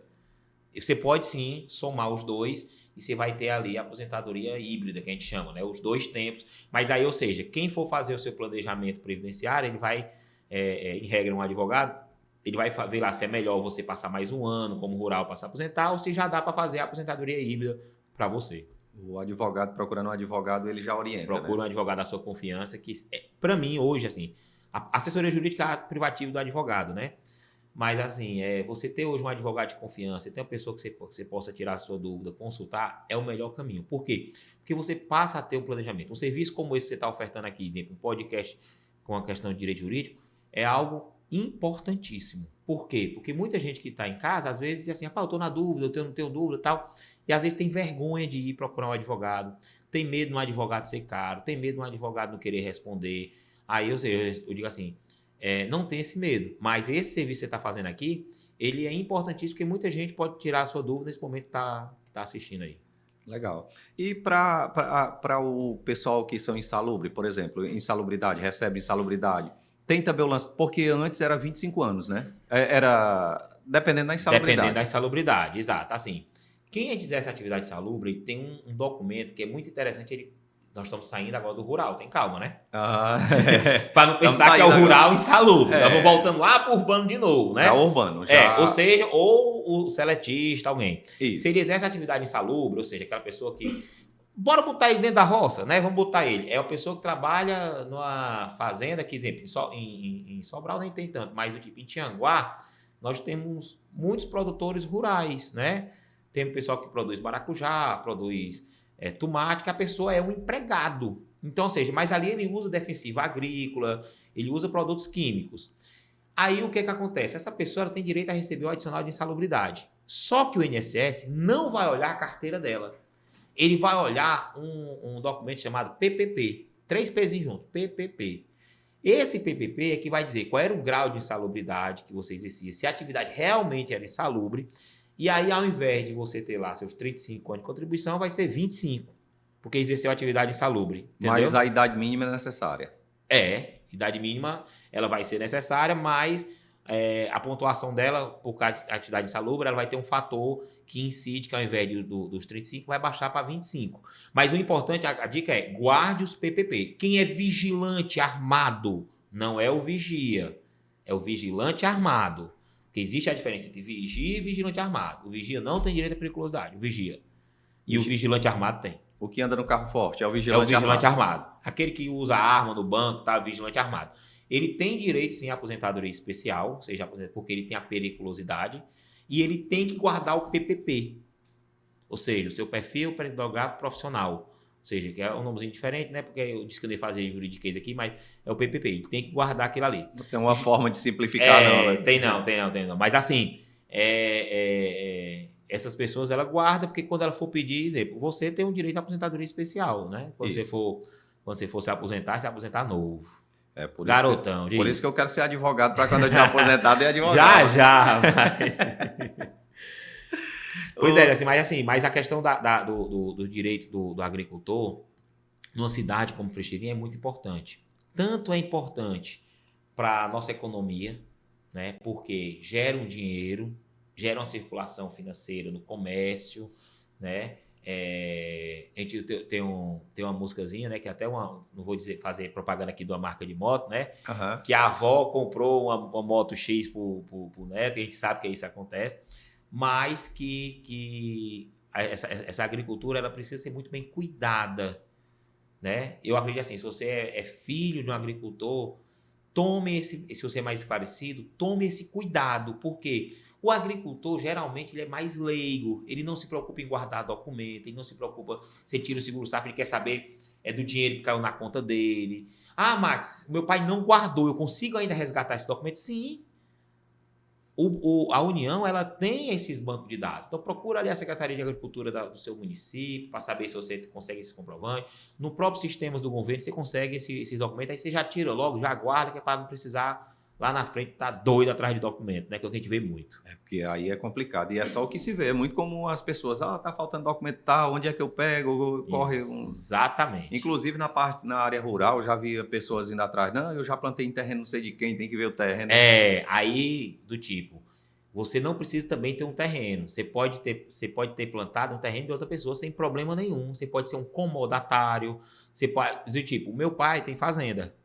E tem algumas pessoas que plantam na terra dele, lá em Forquilha.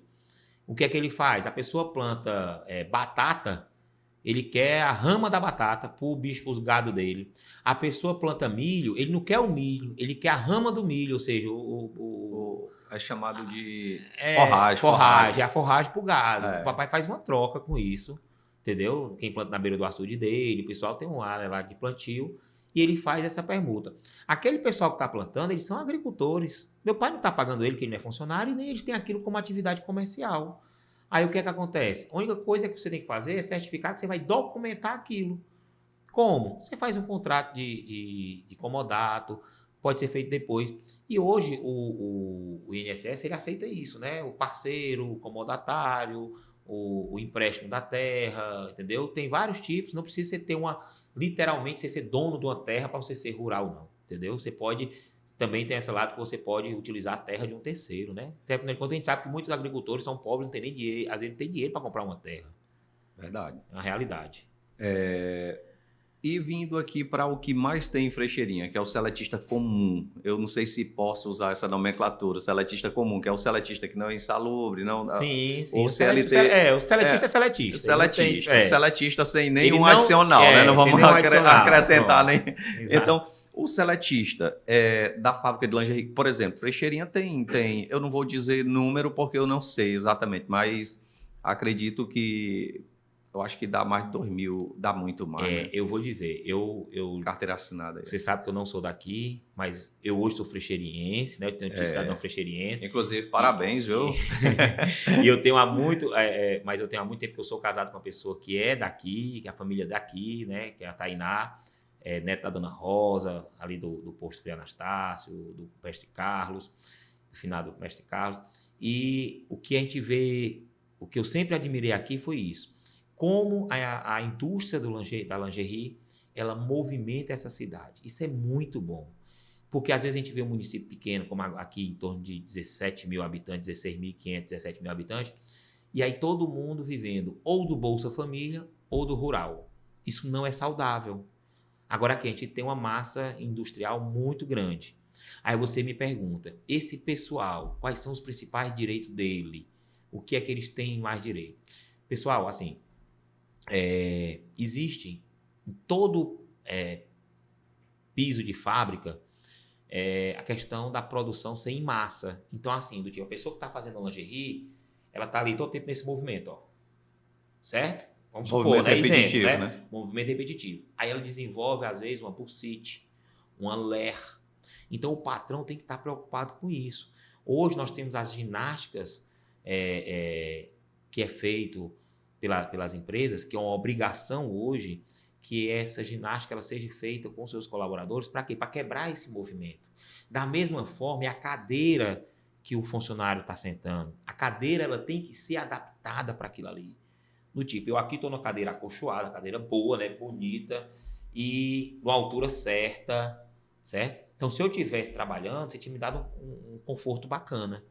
Não pode ser uma cadeira de madeira, dura, que a pessoa vai passar 8 horas sentada ali. Por quê? Porque a pessoa pode desenvolver um problema de coluna por estar muito tempo sentado, entendeu? Por isso que tem a questão das ginásticas laborais, porque é o nome da ginástica que chama, para poder evitar isso, a LE. Mas se a pessoa vier a ser cometida de alguma LE, de alguma enfermidade derivada do trabalho, ela tem direito, sim, ao seu afastamento, ela tem direito ali, se for um caso mais grave, uma aposentadoria. E a empresa, ela pode sim sofrer penas de danos por isso, entendeu? De doenças laborais. As doenças laborais estão aí, entendeu? Esses danos, a que ponto pode... assim, a empresa pode sofrer, tem que pagar por isso aí, né? Até que ponto você pode direcionar? Porque pode acontecer de outro lugar. Por exemplo, é o risco da atividade. O cara, tipo a pessoa, quando abre uma fábrica, ela tem um risco da atividade que ela está exercendo. Ela não tem só o lucro, não. Ela tem um risco do que ele pode ter. Não é só um risco do inadimplência, não é o risco de um galpão, Deus o livre, dar um problema, de uma energia queimar a máquina, não. O funcionário é um risco para o patrão. Ele tem que tratar bem o funcionário, da saúde do funcionário. Por quê? Ele pode indenizar por dano moral o funcionário e, quiçá, se ele ficar ali incapacitado, pagar um pensionamento vitalício para ele. Mas o que eu quis dizer aqui, que eu não soube me expressar no primeiro momento, mas acredito que agora vai dar certo. Se eu trouxe essa lesão de outro problema, por exemplo, eu trabalho na sua empresa, que Deus me livre, levei um acidente de moto ou de carro, eu trouxe essa lesão e tô eventualmente dizendo que foi lá Que na foi sua lá. empresa que adquiri. E aí? Bora lá. Você falou 2 pontos que eu vou bater agora. Pronto. O primeiro dele, nós chamamos de doença pré-existente. O que é? Uma doença que você já tem e você quer colocar a culpa na empresa, não é isso que você está dizendo? Isso. Bora lá. Se aquela doença já existia, aí a empresa tem que fazer isso. Como? Quando você vai ser contratado, tem um exame admissional. Ah, entendi. O médico do trabalho vai fazer um exame. Então, ele pode constatar naquele momento, no exame admissional, que você já tem aquela enfermidade. Certo? É bom que ele ateste isso. Aí, ou seja, você já vai dizer o seguinte, eu já tinha. Só que tem um problema. Vamos supor que você é uma pessoa que já tem uma enfermidade. Ah, Max, não quer dizer que eu não posso usar aquela enfermidade? Depende. Ela teve um agravamento, o seu trabalho agravou aquela enfermidade, é uma coisa. Aí a empresa já é culpada por aquilo. Já tem que Então, se responsabilizar. já tem que se responsabilizar. Então, isso aí tem que ser feito uma análise de qual é a enfermidade. Enfermidade, quando eu falo, é doença. Uhum. A enfermidade, se já existia, beleza. Se ela continuou com o que você já tinha, o patrão não tem culpa de nada, meu irmão. A procurar outra coisa, INSS para pagar você, alguma coisa, mas o patrão não vai ter culpa. Mas se teve um agravamento da doença, aí não, você tem direito sim. Mas você falou uma coisa que é um acidente de moto. Moitinha, muita gente talvez não saiba, mas o percurso, vou misturar agora o trabalhista com o previdenciário, né? O percurso da casa da pessoa para o emprego, se ela cair de moto, é considerado acidente de trabalho. Ah, mas ela não tinha entrado ainda no trabalho. É acidente de percurso chamado. E aí o INSS reconhece como acidente do trabalho. E mais, se você sofre um acidente desse e fica mais de 15 dias afastado, você tem a estabilidade de 1 ano. Quando você retornar, você só pode ser demitido 1 ano depois. Mas, cuidado, é o acidente de percurso. Vamos supor, não vou citar nome de fábrica, mas vamos supor que você more num determinado ponto A. A fábrica é aqui no ponto B. Só que foi o que aconteceu? Você passou para deixar seu filho em outro ponto. Opa, peraí, cuidado. Essa mudança de percurso, ela pode dizer que você saiu do percurso do trabalho e você não estava em trabalho. Você está indo deixar seu filho. Entendeu? Uhum. Teve uma empresa de Tianguá, um mercantil, que pagou um acidente de trabalho sem a pessoa nunca ter dado um dia de serviço para ela. O que foi que aconteceu? O determinado mercantil que chegou na cidade, ele fez um treinamento. Opa, na hora do treinamento, ela já estava com a carteira assinada. No dia da inauguração do mercantil, que ela ia inaugurar o mercantil, que ela ia para a inauguração do mercantil, para começar o primeiro dia de trabalho, ela sofreu um acidente. Eita. E aí a empresa argumentou que ela não tinha acidente de percurso ainda porque ela tinha desviado o percurso. Não. Ela não podia argumentar que não era empregadora porque ela tinha assinado a carteira. E aí ela tentou burlar o acidente de trabalho. Só que até o Google Maps deu o percurso como que eu queria. Todos os caminhos que a gente botava, dava o percurso, que era a rua 12 de agosto, dava lá. Aí, Max, o que é que tu tinha de prova?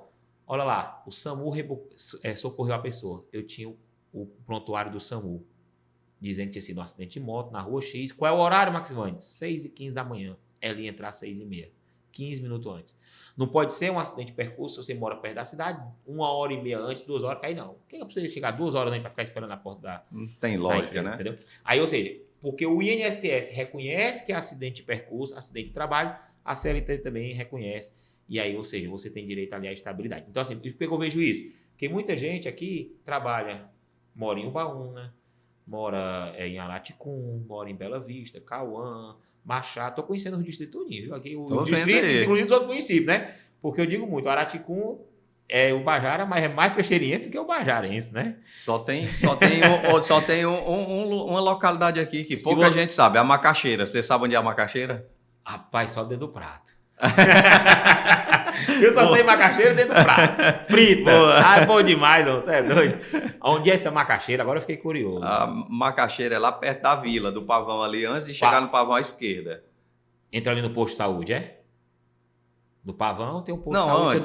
Não, antes do posto de saúde, bem antes. Antes de chegar, mais ou menos 1 quilômetro antes dali. Antes de chegar na vila, só que a vila vai estar à sua direita, quem vai ver. Exato. Lá a entrada é à esquerda, um pouquinho antes da Eu vila. não conhecia essa macaxeira, não. Vou conhecer qualquer dia, vamos lá pra gente. Não me diga que, doutor, você quer ser apresentado a macaxeira. A gente tem que conhecer todos os locais. Todas as localidades, né? E eu digo, esses locais são os melhores de se andar. Você é recebido, vou falar com muita cortesia com todos que moram lá. Com certeza. Eu adoro o sertão. Porque, assim, na cidade é difícil quem faça um café para você. Você chega no homem do campo, a primeira coisa que ele preocupa é com o seu cafezinho, sua água, né? O bom papo, aquela conversa ali bacana. Oferece logo almoço. Oferece almoço. É um pessoal cortês, é um pessoal bacana de se andar. Quando eu digo que quero conhecer, ali é por conta disso, é um pessoal cortês. E eu digo muito, até brinco que se tem uma pessoa que não lhe engana para lhe pagar, é o homem do campo, viu? Porque, rapaz, pode ser, ele tá com a prestaçãozinha dele, ele pode, literalmente, ele recebe o dinheirinho dele, ele guarda esperando para lhe pagar. É impressionante como o homem do campo é uma pessoa boa de coração, viu? Isso aí eu gosto muito. Ele gosta de honrar, ele sente prazer de honrar a palavra. Era o fio de bigode, né? Verdade. Rapaz, para lacrar aqui, eu só queria que você me dissesse mais uma coisa que você já falou, só queria que você reforçasse. A idade mínima para qualquer aposentadoria. Depende, rural ou urbana. Vamos tratar a urbana. Vamos tratar de forma simplória. A mínima. Bem simples. A mínima. Mulher 62 anos, homem 65. Urbana. Agricultor rural, mulher 55, homem 60. Entendeu? Pronto. Essa é a regra básica, né? Se tiver outra atenuância, como insalubridade, periculosidade, fator de ponto, fator RH, seria analisado depois. Mas se você fez essa idade, aí nós vamos ver o tempo de contribuição de 15 anos, ou de segurado especial de 15 anos, você vai ter direito. Já tá contando aí na cabeça, eu vi tu fazendo assim, olhando pra cima, eu digo, já tava contando na cabeça como é que ia dar. Eu tava vendo aqui se dá certo pro ano que vem.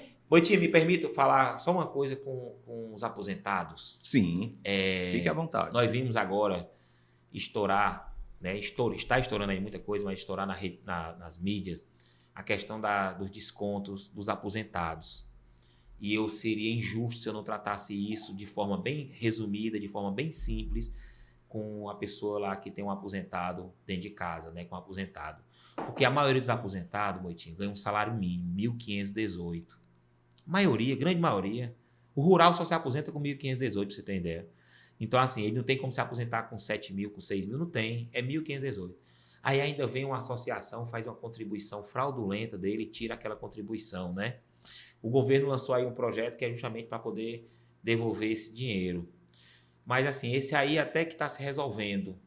Mas, eu sei que a gente não ia falar direito do consumidor, mas aqui, como mexe na aposentadoria, eu queria falar. Uma coisa é atrelada à outra, né? Exato. Você que é filho de agricultor, filho de um aposentado, né, principalmente, você verifique quanto seu pai está recebendo, sua mãe está recebendo. Se ela estiver recebendo menos do que 1.518 e ela nunca fez um empréstimo, foi no banco tirar um empréstimo, porque tem muito empréstimo legal, a pessoa vai no banco e tira um empréstimo.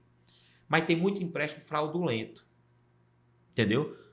Pegue, vá no INSS ou abra o meu INSS do seu pai, da sua mãe, gera a senha lá do Gov, abra, ou então com a ajuda de um advogado, e veja o que é que está sendo descontado. Porque, Moitinha, não é 1, nem 2, nem 3, não. São várias pessoas que procuram os escritórios de advocacias para saber isso. Quando a gente vai ver lá, você sabe o que é RMC? Com todo perdão que eu vou dizer, a maior bandidagem que existe. Reserva de margem consignada. Ele disse que entregou um cartão de crédito para você, que você nunca recebeu o cartão de crédito. Ele disse que deu limite de 1.500 e o RMC é um pagamento mínimo que dura o resto da vida. A pessoa morre pagando aquele negócio. E aí, se você descobre que tem lá o nome RMC, você pode ter o direito, se você não recebeu o cartão e nem usou aquele dinheiro, de o retroativo dos últimos 5 anos. Cuidado, às vezes tem banco que o que eles fazem? Você até faz um empréstimo verdadeiro, mas quando chega no mês de janeiro, ele lança um empréstimo falso. Tá entendendo? Aí aquilo ali diminui o poder aquisitivo do idoso, entendeu? Do aposentado. Então, assim, não está recebendo 1.518. Ah, eu fiz empréstimo, mas olha se é só o valor da parcela do empréstimo mesmo.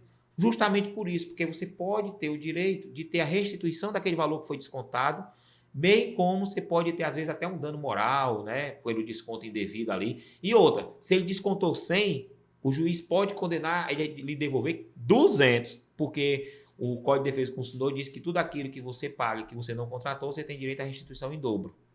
Entendeu? Então, assim, eu não podia deixar de falar isso para os aposentados, em tratando de aposentadoria, porque eu acho que é um direito que a gente vê muito golpe. E não é só na frecheirinha, não. É em todo canto. É o Brasil todinho. Virou uma máfia, os bancos, fazendo empréstimo que as pessoas não fizeram.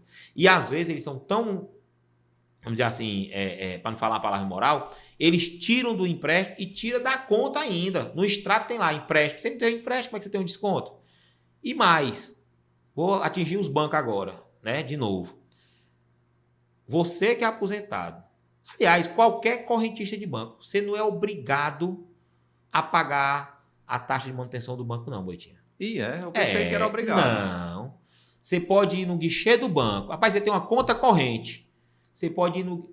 Moitinha, você tem conta corrente? Eu tenho. Você tem cheque especial nela? Tenho. Você tira quantos extratos por mês lá na máquina? Nenhum. Olha lá. Você usa cheque ainda? Não. Pois deixa eu dizer que você pode tirar a manutenção do banco. Você vai lá na maquininha do banco ou no caixa do banco e diz, olha, eu quero ativar os serviços essenciais. Você vai ter direito a 4 extratos por semana, por mês, 4 saques, perdão, por mês, 1 extrato por mês, entendeu? Se não faz memória, é 1 ou são 2, eu não me lembro bem. Mas você não é obrigado a pagar a tarifa de manutenção bancária. E aquilo, às vezes, é R$50 num aposentado que recebe 1.518. Então, ou seja, o aposentado ele pode estar tirando o empréstimo fraudulento, não só da contribuição que o governo identificou aí, que identificaram, e o governo está tentando ver como é que restitui, que já foi uma farsa muito grande, vamos ser bem sinceros, mas o empréstimo fraudulento e a tarifa de manutenção do banco. Agora sim, a tarifa de manutenção do banco, se você assinou na hora de assinar, você tem direito a tirar ela. Mas se o gerente botou lá e você não assinou para descontar aquele valor, você pode até ter direito à restituição, mas a regra é que você tem direito a tirar. Então, Max, o banco pode cancelar a minha conta porque eu tirei isso? Não, gente. Por exemplo, os bancos, vamos lá, nós só temos um banco aqui na frecheirinha, Banco do Brasil. Isso. No próprio terminal de autoatendimento, você retira a cesta básica, a cesta de manutenção. Você bota para serviços essenciais, você tira a manutenção. Eu digo assim que é uma dica muito bacana para quem está assistindo, porque você não precisa pagar aqueles R$30, R$50 por mês, não. Você pode tirar. O banco não quer que você saiba disso, não, né? Mas tá no Moitinho agora e soube. Acabou. Pronto. Se assistiu aqui, você ficou sabendo e pode tirar aí a sua taxa de manutenção aí da conta. Doutor, a gente vai ficando por aqui. Agradeço. Eu que agradeço a sua oportunidade. Muito honrado aqui com a sua vinda, viu? Muito obrigado. E pode me chamar quantas vezes você quiser. É um prazer. Fui muito bem recebido aqui, ó. Águazinha, café. Até uma cobra ele colocou do meu lado aqui agora. Pois é, debaixo da moita tem cobra. Debaixo da moita tem cobra. Com certeza. Foi um prazer muito grande estar aqui. Agradeço ao seu convite de vir aqui. Não podia faltar. E quero dizer que estou aqui à disposição do seu canal. Parabenizar pela sua audiência, pelo conteúdo que você faz, pelo serviço que você presta à comunidade, entendeu? Então, assim, porque esses podcasts levam conhecimento a toda a comunidade. Então, assim, é um serviço muito importante e por isso que eu digo, quantas vezes você me chamar, estarei aqui presente com você. E é um prazer. Ô, doutor, pois obrigado, viu? E amanhã esteja na aula, viu? Estarei lá. Valeu, meu querido. Um abraço, satisfação. Valeu, pessoal. Forte abraço, meu internauta. Tchau, tchau. Bom final de semana.